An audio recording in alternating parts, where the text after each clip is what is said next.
Salut tout le monde, j'espère que tout le monde va bien et bienvenue sur ma chaîne YouTube Flavian. Aujourd'hui, toute nouvelle critique sur Mission Impossible The Final Reckoning que j'ai vu en avant-première le mardi 20 mai 2025 qui est sorti du coup cette semaine, le mercredi 21 mai 2025.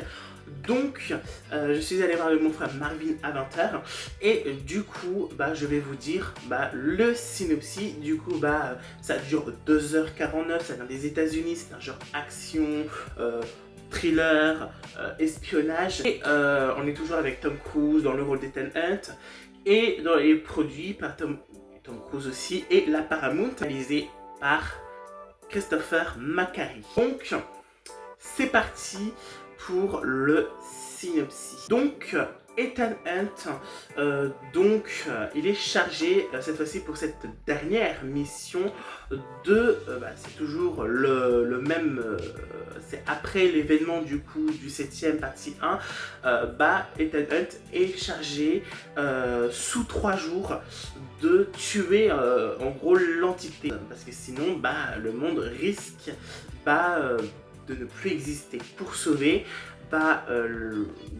l'agente de la CIA l'a confié la mission, la toute dernière mission de tuer l'entité pour sauver le monde. Voilà, en gros c'est ça. Donc c'est parti pour mon avis.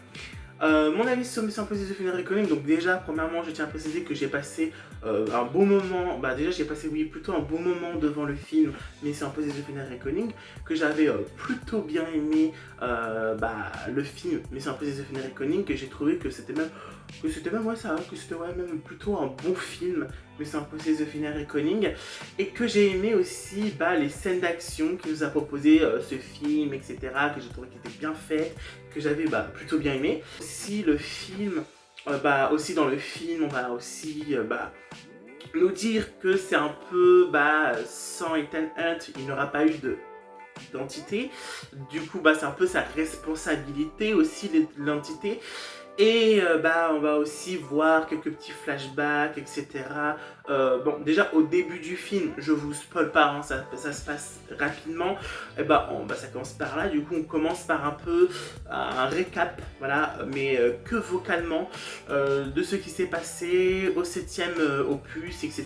Pour les gens qui ont oublié ou pour les gens qui n'ont tout simplement pas vu. Mais c'est conseillé, attention, de voir quand même tous les Missions Impossibles, dont le 7 partie 1, pour voir le Reckoning, pour voir le The Final Reckoning quand même. C'est le plus long de la saga quand même, 2h49. Normalement, c'est le dernier Mission Impossible, hein. Donc voilà, à part si on n'est pas sous nos surprises d'avoir un 9ème Mission Impossible. Pour l'instant, c'est la dernière mission, donc normalement c'est la dernière. Après, ça ne veut rien dire, hein, mais je pense qu'il serait temps, oui, d'arrêter au bout de 8 films Mission Impossible, je pense.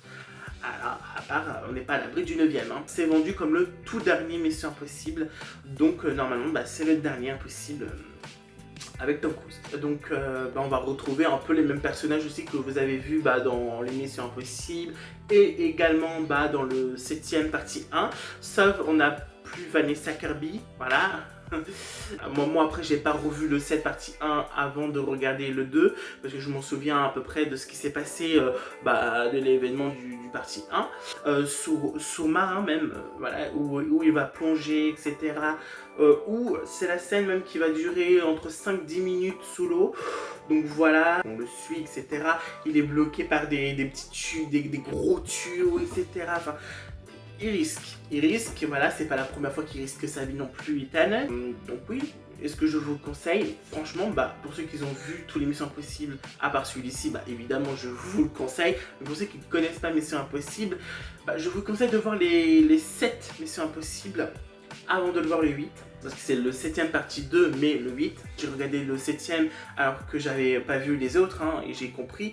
Donc je pense que vous pouvez comprendre, mais c'est mieux quand même de tout voir les Missions Impossibles pour qu'on comprenne un petit peu de quoi on parle, etc. Même si on explique dans le film, etc.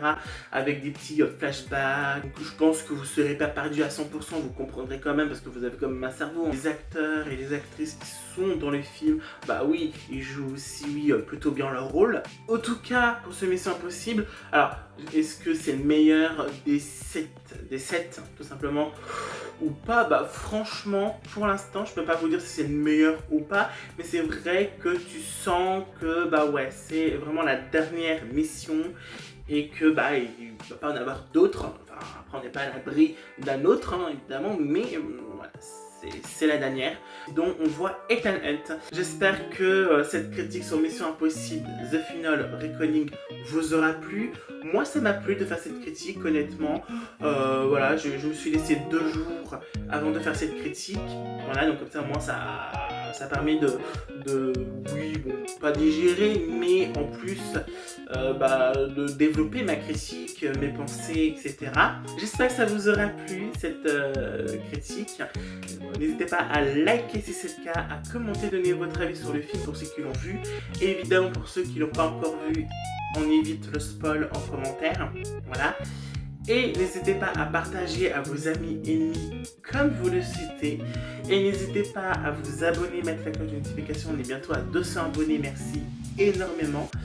Et aussi, pour ceux qui veulent aller en salle de cinéma, peut-être pour aller voir Mission Impossible The Final Reckoning, ou peut-être en streaming, non, voilà, si vous n'avez pas envie d'aller au cinéma, peut-être en streaming, je sais pas, pour voir les Missions Impossibles. Donc j'ai noté la note de 3,5 sur 5 pour The Final Reckoning. Je vous fais des gros bisous. Mouah, mouah, mouah. Ting ting.